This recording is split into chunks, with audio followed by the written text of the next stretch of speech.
Have any of you ever actually been through an earthquake?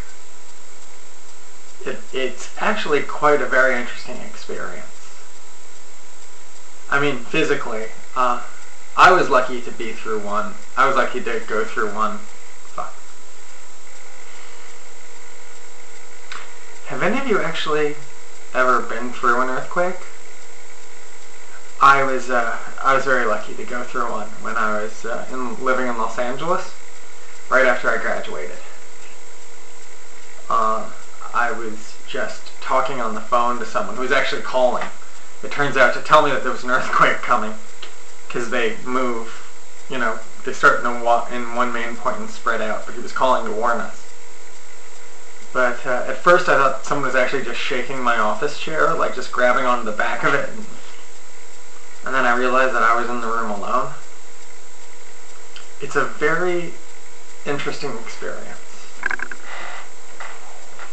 Because, you know, this is going to sound stupid, but the ground itself moves.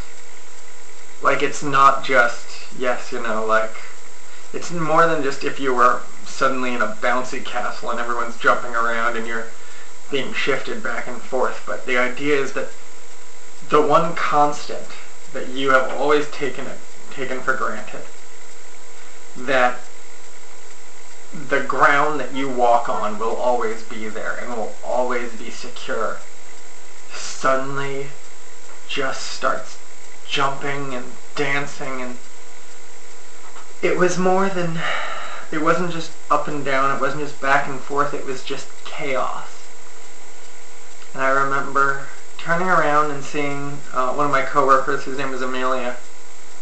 She was standing in the doorway with this look of just pure terror in her eyes. Like she was just coming to the same conclusion I was. And the whole earthquake took maybe 20 seconds tops, maybe less.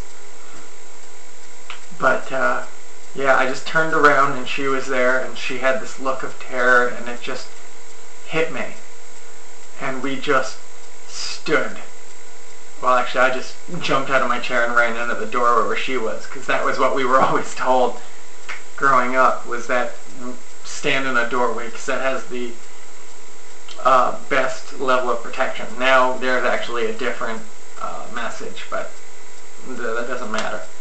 We just stood really close to each other, hands just propped up against the doorway.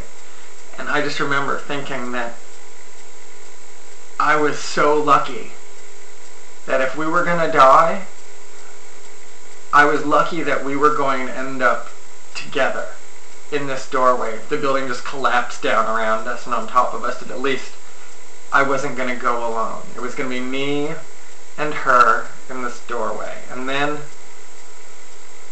in a matter of seconds, just the shaking died down and then just stopped. And you get this rush, just a rush of adrenaline and dopamine, just whatever just makes you feel amazing, like the best drug you ever had in your life, just rushing down on you because you just survived something that most people cannot ever even begin to fathom. You just survived the earth moving under you. And I remember everyone else in the building had the exact same experience of just people were laughing and smiling for no reason besides the fact that they survived an earthquake. And the truth is, now that I've gone through that, I wish I could get that feeling back. You know, that rush you feel when your world just collapses momentarily, then suddenly just rebuilds itself. It's like no other feeling you'll ever be able to experience.